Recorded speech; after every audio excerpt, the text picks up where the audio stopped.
Siang itu, rumah terasa begitu lengang. Matahari menyelinap masuk dari jendela ruang tamu, cahayanya menyorot butiran debu yang menari-nari di udara, seolah punya dunianya sendiri. Di luar, suara kicau burung terdengar samar, melengkapi sepinya suasana. Bagus, dengan ponsel di tangan, sesekali melirik ke arah pintu. Senyum tipis mengembang di bibirnya, begitu punggung Sari, istrinya, menghilang di balik pagar, pertanda ia sudah pergi ke pasar. Tak lama, Bu Lastri, ibu mertua Bagus, masuk dari halaman depan. Keringat tipis membasahi pelipisnya, sisa-sisa pekerjaan menyapu halaman. Wajahnya yang sederhana justru memancarkan sisa-sisa kecantikan masa muda yang tak lekang dimakan usia. Ia berjalan melewati Bagus tanpa sepatah kata pun, langsung menuju dapur. Bagus mengikuti gerak-geriknya, tatapannya lekat pada langkah Bu Lastri. Keheningan di antara mereka terasa begitu tebal, nyaris menyesakan. Bagus berdeham pelan, mencoba memecah kebisuan, mencari alasan untuk menarik perhatian Bu Lastri. Bagus mengikuti Bu Lastri ke dapur, di mana aroma rempah samar masih tercium dari sisa masakan pagi. Bu Lastri meraih gelas dan mulai menuangkan air, punggungnya sedikit membungkuk. "Bu," suara Bagus memecah kesunyian, sengaja dibuat sedikit lebih lembut dari biasanya. "Kok sepi banget ya rumah kalau Sari nggak ada?"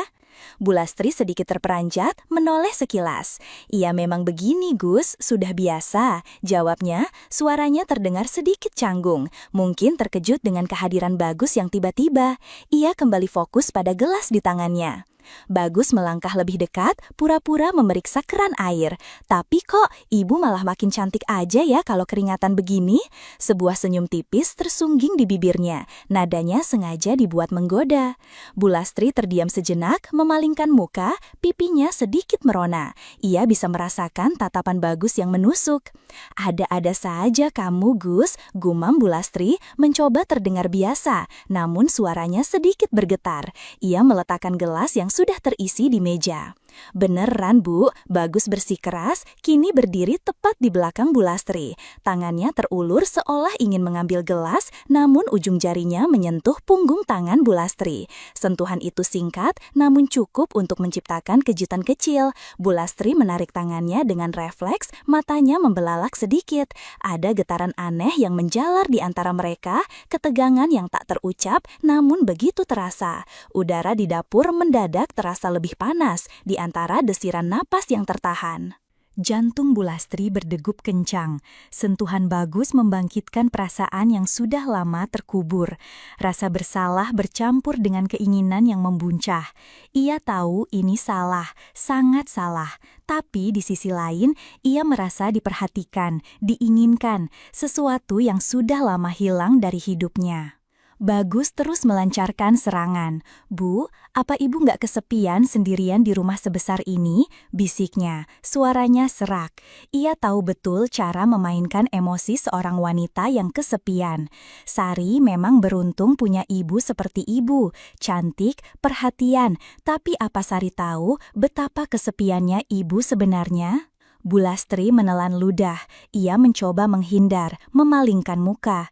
Saya sudah terbiasa Gus," jawabnya lemah. Namun tatapannya mengkhianati kata-katanya.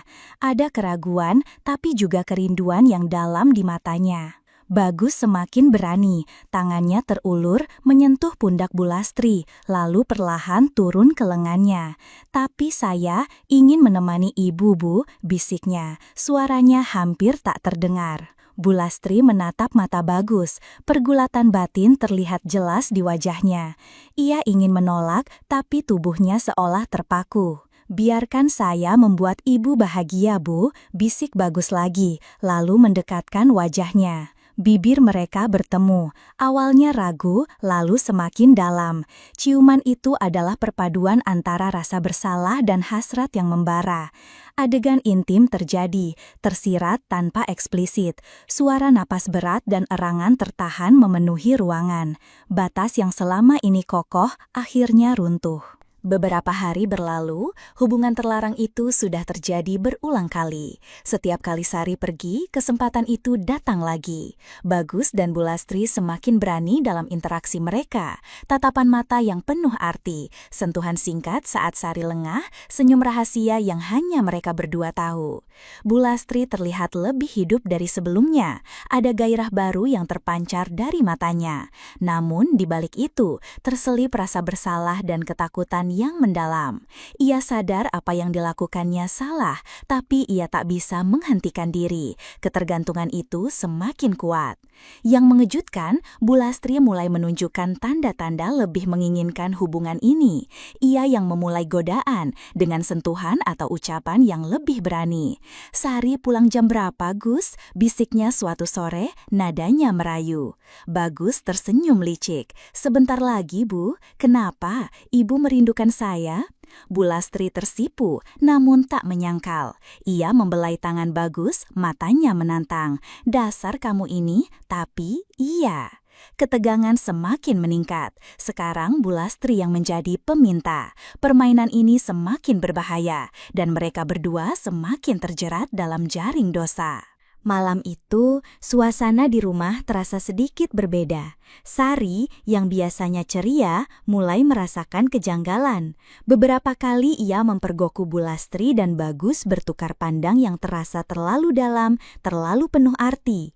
Atau mendengar percakapan mereka yang terdengar terlalu akrab saat ia tidak berada di dekat mereka. Perasaan tidak nyaman itu tumbuh perlahan, menusuk nalurinya sebagai seorang istri. "Kok ibu sama Mas Bagus jadi sering ngobrol ya sekarang?" tanya Sari suatu malam. Nadanya dibuat sesantai mungkin, namun ada sedikit nada ingin tahu dan kecurigaan yang tak bisa ia sembunyikan. Matanya bergantian menatap ibu dan suaminya. Bulastri sedikit tersentak. Wajahnya yang tadi tenang mendadak terlihat agak gugup. "Ah, tidak kok, Nak, hanya biasa saja," jawabnya, suaranya sedikit tercekat. Ada kilatan ketakutan di matanya, bercampur dengan gairah tersembunyi yang ia paksa untuk padam. Bagus segera merangkul Sari, memberikan ciuman ringan di kening istrinya.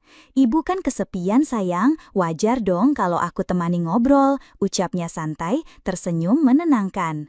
Namun, di balik senyum itu, matanya melirik Bulastri, seolah memberikan isyarat rahasia. Sari memandang keduanya bergantian, matanya menyipit. Ia masih ragu, nalurinya berteriak ada yang tidak beres, namun tidak ada bukti nyata. Bulastri menunduk, menghindari tatapan Sari, sementara Bagus tetap memeluk istrinya erat, menikmati ketegangan yang ia ciptakan. Rumah itu kini dipenuhi bayangan kecurigaan. Bagus merasa terpojok, tapi di sisi lain ia juga menikmati permainan berbahaya ini, terlebih Bulastri yang kini justru mengejarnya.